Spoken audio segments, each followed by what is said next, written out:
Rolling. Action. Good morning. I'm Darren White, Battalion Chief of the Oakland Fire Department's Special Operations, and I serve as a safety officer as well. I'm here to discuss with you this morning some factors that have affected the Oakland Fire Department, specifically during the last 10 or so years, that required us to make decisions to eliminate key positions. Those positions were in the form of executive staff, administrative staff, and command staff. But more specifically, my emphasis and focus today is on the restoration and the reasons for the restoration of deputy chief positions in particular. I'm going to discuss a few internal and external factors that contribute to the situation as it is right now, and I'll also lead to some potential solutions. Along the way, we'll also discuss the impact of those concessions, the staffing reductions, and the other things that have affected the operational budget and or our organization in particular.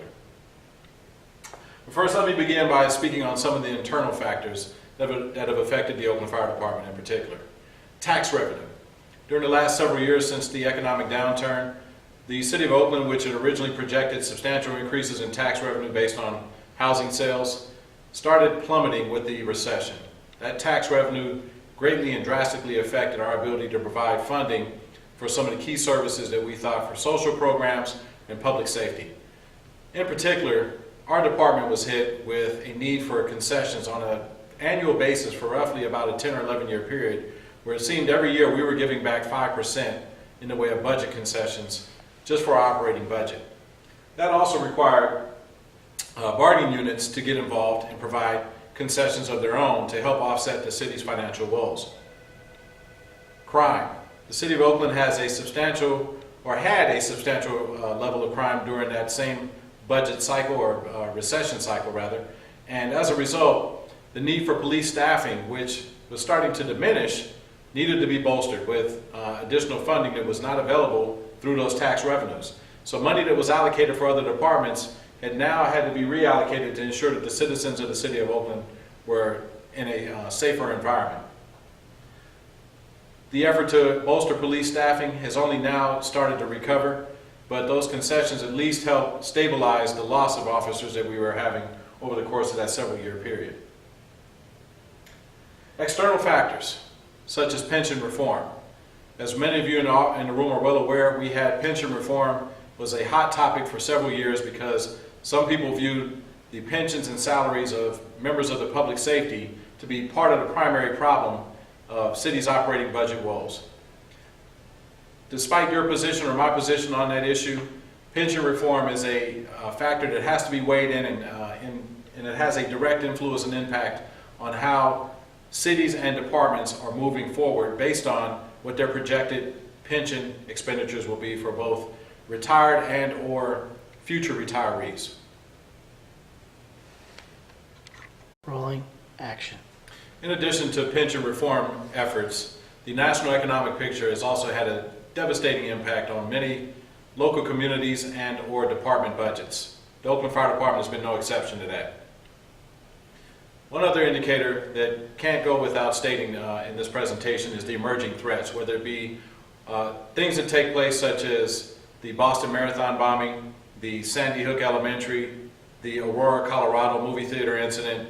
These things are now requiring the fire service to be involved in missions that were previously thought to be primarily in law enforcement arenas. This now requires additional training, equipping, exercising, funding, and understanding, and a joint collaborative multidiscipline approach to mitigating these incidents.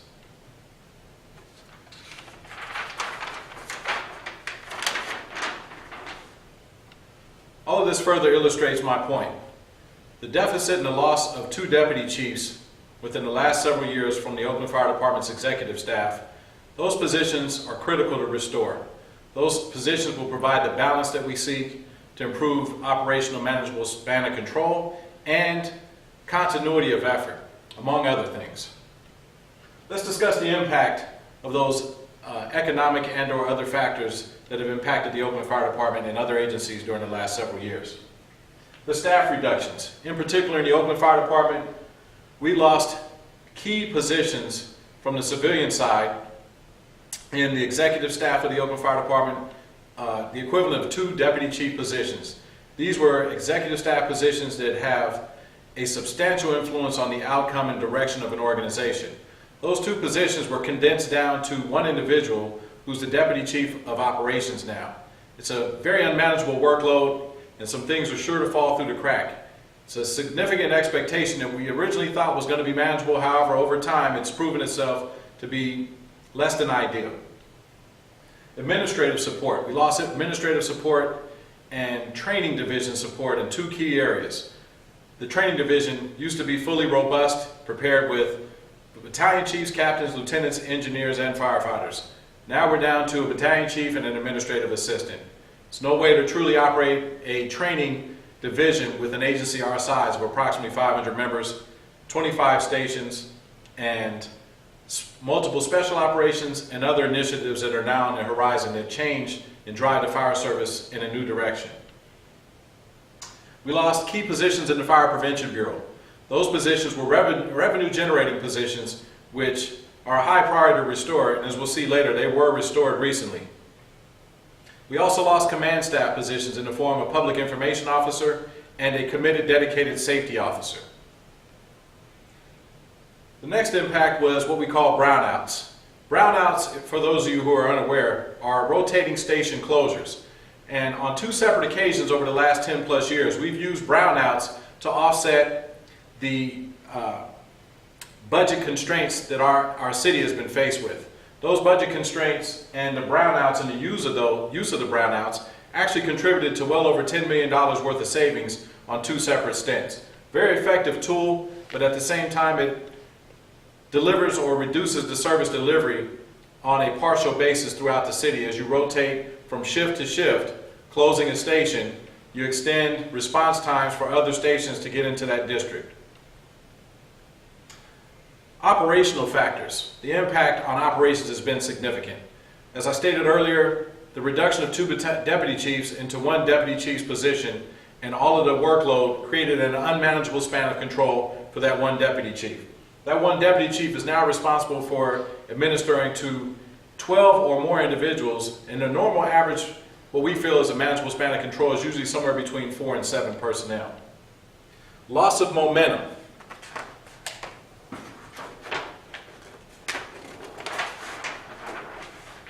The loss of momentum within an organization is bound to happen whenever there's some sort of recession or other fiscal challenge within an organization. However, it's even more critical now that we actually build succession planning for the members who are aspiring to eventually lead the organization.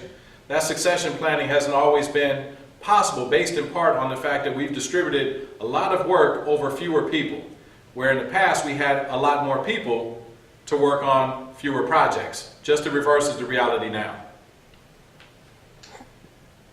Our way of managing now, and don't get me wrong, our managers have done a fairly great job considering the constraints they've been operating under, but we've been in a more reactive manner as opposed to a proactive manner. That has a consequence ultimately on the organization, which can lead to what I consider to be organized chaos. We're getting the job done, but we're not getting the job done in the most effective manner. Some of the warning signs that come from the actual reductions and or other fiscal challenges that we actually encountered during the last several years include increased stress levels for the personnel who are actually now required to do more work with less support. Missed opportunities in the realm of training, exercising, grant funding, equipping our personnel. Those are opportunities that are critical to not miss at this point when resources are at their lowest. We have to be as competitive as we possibly can to maintain and improve our ability to take advantage of every opportunity that's available to us. I'll give you an analogy. If you continue to operate a vessel that's sinking and you just try to bail out the water, you're going to slow down how long it takes for that vessel to sink. Unless you repair that hole, the vessel's going to sink. In this case, we need to repair the hole by hiring the executive staff and the support staff that we need. Otherwise, we'll be on the bailout program, which at some point, the vessel's going to sink because we haven't repaired the holes. Declining morale. It's no secret that multiple members who've been responsible for performing additional duties on what we feel is a substantial scale far greater than many of our peers in the region and other agencies throughout the state. Their morale is impacted by having more responsibility placed on their shoulder and the same level of expectation placed on them to be able to complete work in a timely manner and with the quality of product that they're expected to deliver with optimal staffing. The erosion of proficiency and competency is another concern. If you're doing multiple tasks and you can't focus on being exceptional at the few tasks that you're provided as a basis of your position, now you're not as competent, not as capable as you normally would have been because you can't focus on the few tasks, you have to focus on many. There's an old analogy of an inch deep and a mile wide. It's about what our reality looks like right now. Most of our members have inch deep worth of knowledge and mile wide worth of span and responsibility. We need to turn that around and make it just the opposite.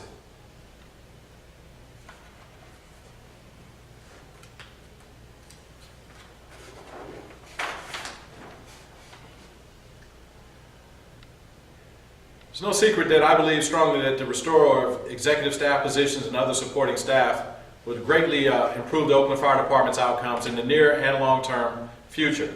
However, I think some of the things we have to consider right away for the immediate impact will be to hire 2 additional deputy chiefs. These positions are still on the books, they just haven't been filled at this point. Hiring those 2 deputy chiefs will bring back that manageable span of control that we talked about, will provide for long-term and short-term strategic planning, and will make sure that those areas that were imbalanced will now be balanced with additional directive and key staff, ensuring that those things are being addressed in a timely manner and in the most effective and efficient manner possible. The strategic plan or long-term plan for the Oakland Fire Department should also include the creation of a new tier of either assistant chiefs or deputy chiefs, or division chiefs that will support the deputy chiefs that are in place. This is important again for span of control and for hierarchy and accountability. Most importantly, and I'll say last but not least important, but most importantly is we need strong advocacy for the restoration of those positions. If we expect our capacity to be improved, we're going to need the support of individuals at the executive level of this organization and in the political body within the city. These are the key players that must understand and be educated about the importance of bringing in these positions to ensure that the Oakland Fire Department is capable of actually thriving and moving forward in the manner that it was designed to. Rolling action. In conclusion, it's important to understand how things have affected other agencies during the last several years, much like they've affected the Oakland Fire Department.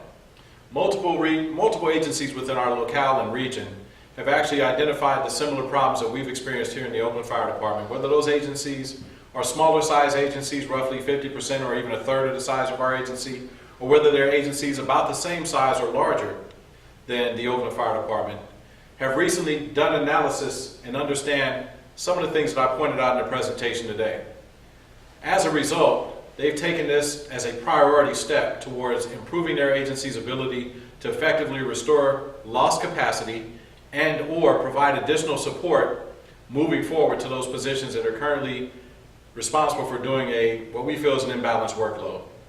That being said, the Oakland Fire Department, it's important that we look at the regional effort and realize our need to do exactly the same. We've been operating at this deficit for so long, it's become the norm. We now must make it our past history, not our current or future history.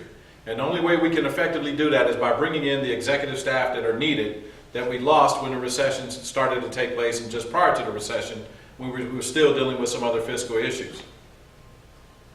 Equally important is educating the political body about why it's important to maintain this staffing once we have it on board and provide additional support moving forward.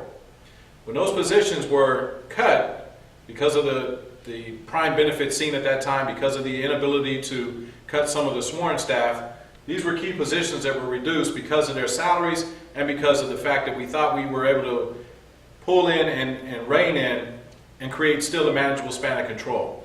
And initially it seemed to be successful.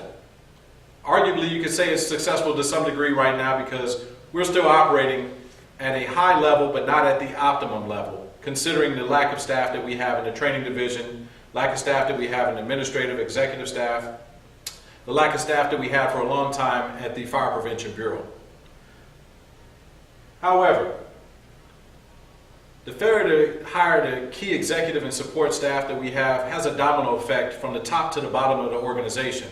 And personnel outside of our agency can see the impact periodically of what our lack of personnel has done to the agency. And I think this may have a direct correlation to our ability to draw and or recruit the best possible candidates as we move forward in the future, trying to ensure that we're able to bring in the best and the brightest to work for the Oakland Fire Department and deliver the highest level of quality and proficient service that our citizens have come to expect from us. The Oakland Fire Department, multiple years ago under one of the former fire chiefs, had sought to become world-class. And I believe we were moving in that direction. Unfortunately, some other external and internal factors impeded our progress. But despite that, we still have our eyes set on that prize of becoming world-class. In order to do that, we're going to have to rehire that executive staff. Those deputy chiefs and those supporting division or assistant chiefs are imperative to our goals and ability to be able to deliver the existing level of service and or the new level of services that are required in this ever-evolving industry and profession that we know as the fire service. I want to thank you again for your time today. I'm available for any questions that you might have either during today's session or later on down the line. I can be reached at 510-755-7195. You can also take down my email address. That's dwight@oaklandnet.com. Again, thank you for your time and consideration this morning.